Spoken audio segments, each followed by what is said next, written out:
Film की शुरुआत दो बहनों एमा और ड्रू से होती है। दोनों एक बेहद खूबसूरत लेकिन सुनसान और खतरनाक चट्टानी इलाके में पहुंचती हैं। देखने में यह जगह किसी एडवेंचर ट्रिप के लिए परफेक्ट लगती है। दोनों बहनों के बीच का माहौल बिल्कुल भी सामान्य नहीं है। कार में सफर करते समय ड्रू बार बार एमा से बात करने की कोशिश करती है। वह अपनी बहन से उसका पसंदीदा गाना चलाने के लिए कहती है, लेकिन एमा बिल्कुल चुप रहती है और खिड़की से बाहर देखती रहती है। ऐसा लगता है जैसे दोनों के बीच कोई पुराना दर्द और नाराजगी अब भी मौजूद है। कुछ देर बाद वे अपनी कार को पहाड़ी के ऊपर पार्क करती हैं और जरूरी सामान लेकर समुद्र के किनारे पहुंच जाती हैं। एमा अतिरिक्त ऑक्सीजन टैंकों को सुरक्षित जगह पर रखती है और दोनों डाइविंग के लिए तैयार होने लगती हैं। ड्रू हैरानी से पूछती है कि आखिर इतने सारे सामान की जरूरत क्यों है। समुद्र उसे ज्यादा गहरा नहीं लग रहा था। एमा उसे समझाती है कि नीचे बहुत सारी बड़ी चट्टानें और गुफाएं हैं, इसलिए उन्हें पूरी तैयारी के साथ जाना होगा। दोनों डाइविंग सूट पहनकर समुद्र में उतर जाती हैं। पानी के अंदर का नजारा बेहद खूबसूरत है। छोटी छोटी मछलियां और अलग अलग समुद्री जीव उनके आसपास तैर रहे होते हैं। ड्रू इस नजारे को देखकर काफी खुश होती है और इंटरकॉम के जरिए एमा को भी दिखाती है, लेकिन एमा एक अनुभवी डाइवर है, इसलिए उसका पूरा ध्यान रास्ते और सुरक्षा पर रहता है। दोनों चट्टानों के बीच आगे बढ़ते हुए एक सफेद गाइडलाइन लगाती जाती हैं ताकि गुफाओं के इस भूल भुलैया जैसे रास्ते में वापस लौटते समय रास्ता न भटके। उनके मास्क में इंटरकॉम लगा हुआ है, जिसकी मदद से वे पानी के अंदर भी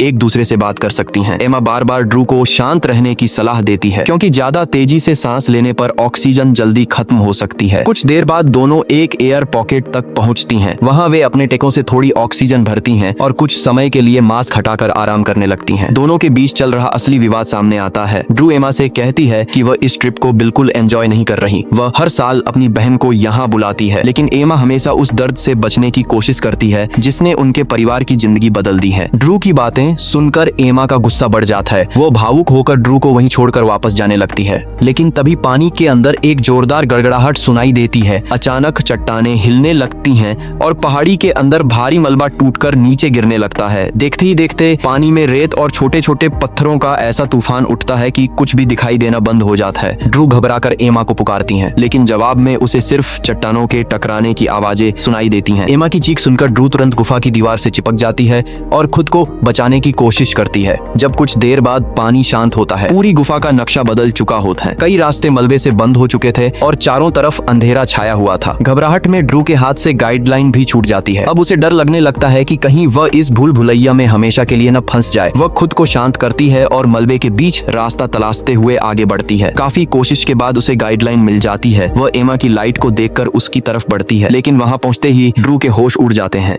एक बहुत बड़ा पत्थर एमा की दोनों टांगों पर गिर चुका था। एमा बुरी तरह फंस चुकी थी और खुद बाहर निकलने की हालत में नहीं थी। दोनों बहनें मिलकर उस भारी पत्थर को हटाने की कोशिश करती हैं, लेकिन उनकी पूरी ताकत लगाने के बावजूद पत्थर हिलता तक नहीं। एमा तुरंत स्थिति को समझ जाती है। उसकी ऑक्सीजन तेजी से खत्म हो रही थी। वह ड्रू से कहती है कि वह तुरंत ऊपर जाए, किनारे पर रखे अतिरिक्त ऑक्सीजन टैंक लेकर आए और कार की डिग्गी में मौजूद जैक भी साथ लेकर आए। उसी जैक की मदद से शायद वह पत्थर हटाया जा सकता था। ड्रू बिना समय गंवाए वापस सतह की तरफ निकल जाती है, लेकिन जल्दबाजी में वह डाइविंग के जरूरी सुरक्षा नियमों को नजरअंदाज कर देती है। वह और बहुत तेजी से ऊपर पहुंचती है। पानी से बाहर आते ही उसकी हालत खराब हो जाती है और उसे तेज घबराहट होने लगती है। फिर वह किनारे की तरफ दौड़ती है, लेकिन वहां पहुंचकर उसे पता चलता है कि मुश्किलें खत्म नहीं हुई। पहाड़ी से गिरे मलबे ने अतिरिक्त ऑक्सीजन टैंकों और उनके मोबाइल फोन को भी दबा दिया था। ड्रू अपने हाथों से पत्थर हटाने लगती है। काफी कोशिश के बाद भी वह टैंकों तक नहीं पहुंच पाती। वह किसी तरह कार की तरफ भागती है। वहां एक और समस्या उसका इंतजार कर रही होती है। कार की चाबी पानी के अंदर एमा के पास रह गई थी। ड्रू मजबूरी में एक भारी पत्थर उठाती है और कार की खिड़की तोड़ देती है। वह अंदर घुसकर पीछे रखे 2 ऑक्सीजन टैंक निकाल लेती है। अब उसे जैक चाहिए था। डैशबोर्ड से डिग्गी खोलने की कोशिश करती है। डिग्गी नहीं खुलती। कार लॉक थी और चाबी उसके पास नहीं थी। ड्रू पूरी तरह टूट जाती है। उसे समझ नहीं आता कि बिना जैक के वह एमा को उस भारी पत्थर के नीचे से कैसे निकालेगी। वह ग्लव बॉक्स में भी कोई काम का सामान ढूंढती है, लेकिन वहाँ कुछ नहीं मिलता। आखिरकार वह दोनों ऑक्सीजन टैंक लेकर वापस समुद्र की तरफ दौड़ पड़ती हैं तभी, लेकिन जल्दबाजी में एक टैंक उसके हाथ से टाई की जा गिरता है। अब ड्रू के पास सिर्फ एक टैंक बचा था। समुद्र में उतरने से पहले उसे दूर एक टूरिस्ट बोर्ड दिखाई देते हैं। वह पूरी ताकत से उसकी तरफ हाथ हिलाती है और मदद के लिए आवाज लगाती है। उसके पास उम्मीद की सिर्फ यही एक इंतजार करती तो एमा की ऑक्सीजन खत्म हो सकती थी। इसलिए आखिरकार वह बोट की उम्मीद छोड़ देती है और वापस समुद्र में कूद जाती है। उधर नीचे गुफा में अकेली फंसी एमा की हालत लगातार खराब हो रही थी। ऑक्सीजन की कमी और लंबे समय तक अंधेरे में फंसे रहने की वजह से उसे भ्रम होने लगता है। उसे अंधेरे पानी में अपने पिता की परछाई दिखाई देती है, जैसे वह उसकी तरफ हाथ बढ़ाकर उसे बाहर निकालना चाहते हो। एमा डर जाती है और अपनी आंखें आंखें बंद कर लेती है, लेकिन घबराहट की वजह से उसकी सांसें और तेज हो जाती हैं। से बची हुई ऑक्सीजन और तेजी से कम होने लगती है। इधर समुद्र में वापस जाते समय ड्रू के हाथ से बचा हुआ आखिरी ऑक्सीजन टैंक भी छूट जाता है और गहरे पानी में नीचे चला जाता है। अब स्थिति लगभग नामुमकिन हो चुकी थी। एक टैंक मलबे में दबा था, दूसरा पहाड़ी से नीचे गिर चुका था और आखिरी टैंक समुद्र की गहराई में खो गया था। ड्रू के पास अपनी बहन को बचाने के लिए लगभग कोई विकल्प नहीं बचा था। इसी बीच एमा की ऑक्सीजन पूरी तरह खत्म हो जाती है। वह पानी के अंदर सांस रोककर अपनी बहन के आने का इंतजार करती रहती है। उसी समय ड्रू किसी तरह उसके पास पहुंच जाती है और अपने मास्क से एमा को ऑक्सीजन देने लगती है। लेकिन समस्या यह थी कि ड्रू का अपना टैंक भी लगभग खाली हो चुका था। अब दोनों बहनें समुद्र की गहराई में फंसी हुई थीं और उनके पास बचने का लगभग कोई रास्ता नहीं था। ऐसे में ड्रू एक बेहद खतरनाक और आखिरी फैसला लेने वाली होती है। ड्रू अपनी बहन एमा को बचाने के लिए एक बेहद खतरनाक फैसला करती है। वह अपना ऑक्सीजन टैंक एमा को दे देती है और खुद बिना ऑक्सीजन के गहराई में उतर जाती है। वह समुद्र में खो चुका टैंक ढूंढ सके। एमा जैसे ही ड्रू का दिया हुआ टैंक इस्तेमाल करने लगती है, उसे पता चलता है कि टैंक की पाइप से हवा लीक हो रही है और लगातार बुलबुले निकल रहे हैं। उधर ड्रू समुद्र की गहराई में अंधेरे के बीच टैंक तलाश रही होती है। काफी खोजबीन के बाद आखिरकार उसे टैंक मिल जाता है। अब एक नई परेशानी सामने आती है। घबराहट और ऑक्सीजन की कमी के कारण उसे वापस जाने का रास्ता समझ नहीं आता। उसके पास ज्यादा समय नहीं था। वो अपनी बची हुई ताकत लगाकर किसी तरह एमा तक पहुंचती है और नया टैंक उसके साथ जोड़ देती है। ड्रू एम को बताती है कि उसे जैक नहीं मिला। हालांकि नक्शे पर करीब 1 मील दूर एक पुराना घर दिखाई दे रहा था। शायद वहां से उन्हें मदद मिल सकती थी, लेकिन एमा उसे समझाती है कि उनके पास इतना समय नहीं है। वह ड्रू से कहती है कि उसे किसी भी तरह वापस ऊपर जाना होगा और कार की डिग्गी खोलनी होगी। ड्रू फिर से सतह की तरफ निकलती है, लेकिन जल्दबाजी में वह दोबारा डिकम्प्रेशन के जरूरी नियमों को नजरअंदाज कर देती है और तेजी से ऊपर आ जाती है। इस बार उसकी हालत बेहद खराब हो जाती है। उसे तेज चक्कर और उल्टियां होने लगती हैं और उसके शरीर से खून भी निकलने लगता है। लेकिन अपनी हालत की परवाह किए बिना वो उस पुराने घर की तरफ दौड़ पड़ती है। कुछ दूरी तय करने के बाद उसे एक सुनसान चर्च दिखाई देता है। बाहर एक कुत्ता लगातार भौंक रहा होता है। ड्रू को लगता है कि शायद आसपास कोई इंसान मौजूद है। वो पूरी ताकत से मदद के लिए आवाज लगाती है, लेकिन कोई जवाब नहीं मिलता। दरअसल वह जगह काफी समय से खाली पड़ी थी। ड्रू किसी तरह खिड़की तोड़कर अंदर घुसती है। वहाँ उसे थोड़ा जूस मिल जाता है, जिसे पीकर उसके शरीर में थोड़ी ताकत वापस आती है। वह अपनी घायल उंगलियों पर टेप लपेटती है और आसपास जरूरी सामान तलाशने लगती है। उसे वहाँ एक हथौड़ा और मार्कर मिल जाता है। ड्रू नक्शे पर अपनी लोकेशन लिखकर मदद की गुहार लगाती है और उस संदेश को दरवाजे पर रख देती है। अगर कोई वहाँ पहुँचे तो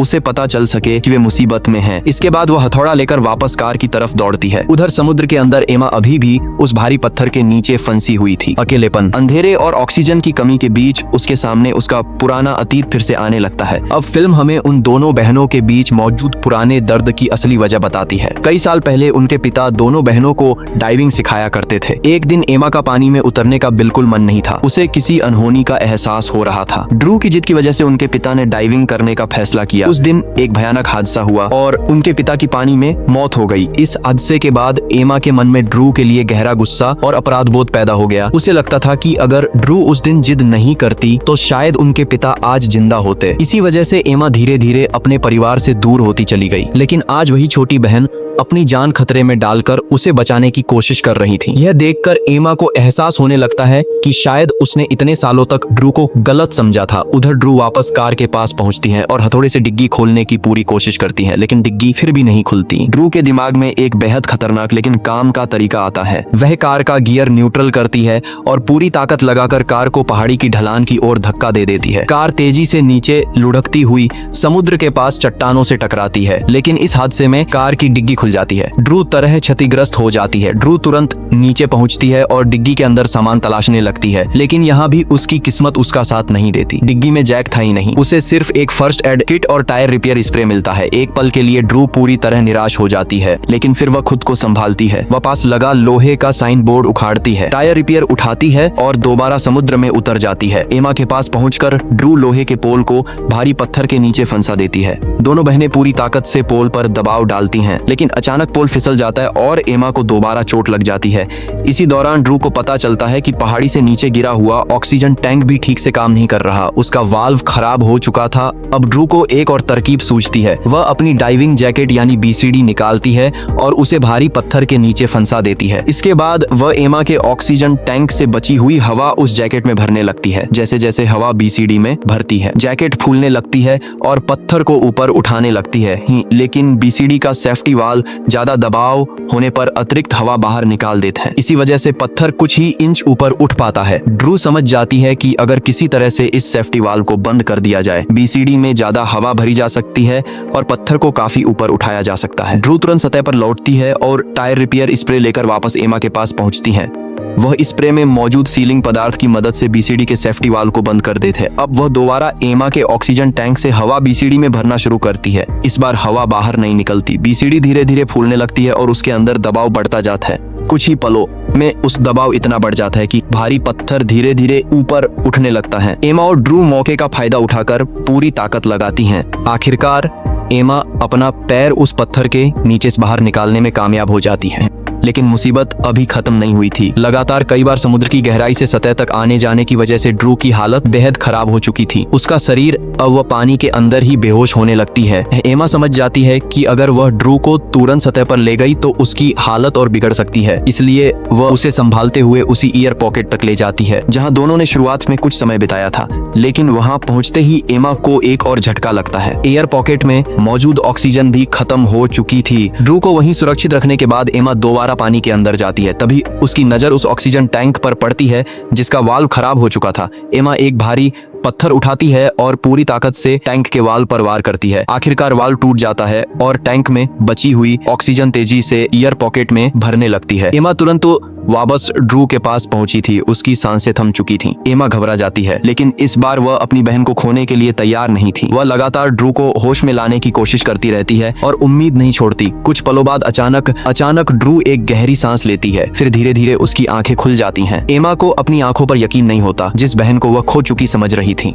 वह फिर से होश में आ चुकी थी। दोनों कुछ देर उसी एयर पॉकेट में रुकती हैं ताकि अपनी ताकत वापस जुटा सकें। जब उन्हें लगता है कि अब सतह तक पहुंचने की हालत में हैं, दोनों एक दूसरे का हाथ मजबूती से पकड़ लेती हैं और धीरे धीरे ऊपर की ओर बढ़ने लगती हैं। आखिरकार दोनों बहनें समुद्र से सुरक्षित बाहर निकल आती हैं। लेकिन इस भयानक हादसे ने सिर्फ दोनों बहनों की जान नहीं बचाई, बल्कि उनके बीच की सालों पुरानी दूरी भी मिटा दी। एमा के दिल में अपने पिता की मौत को लेकर जो गुस्सा और दर्द जमा था, वह अब धीरे धीरे कम होने लगता है। उसे एहसास होता है कि इतने सालों तक उसने ड्रू को उस हादसे का जिम्मेदार मानकर अपने ही रिश्ते को खुद से दूर कर लिया था। वहीं ड्रू ने अपनी जान की परवाह किए बिना जिस तरह एमा को बचाने की कोशिश की, उससे साफ हो गया था कि उनके बीच चाहे कितने भी गिले शिकवे हों, वह अपनी बहन को कभी अकेला नहीं छोड़ सकती। इस खतरनाक सफर ने दोनों को सिर्फ मौत के करीब जाकर वापस नहीं लाया, बल्कि उनके दिलों में जमा पुराना दर्द, नाराजगी और गलतफहमियां भी खत्म कर दी। आखिर में एमा और ड्रू पहले से कहीं ज्यादा करीब आ जाती हैं। दोनों समझ जाती हैं कि जिंदगी में कुछ रिश्ते ऐसे होते हैं जिन्हें किसी भी पुराने हादसे या गलतफहमी से खत्म नहीं किया जा सकता।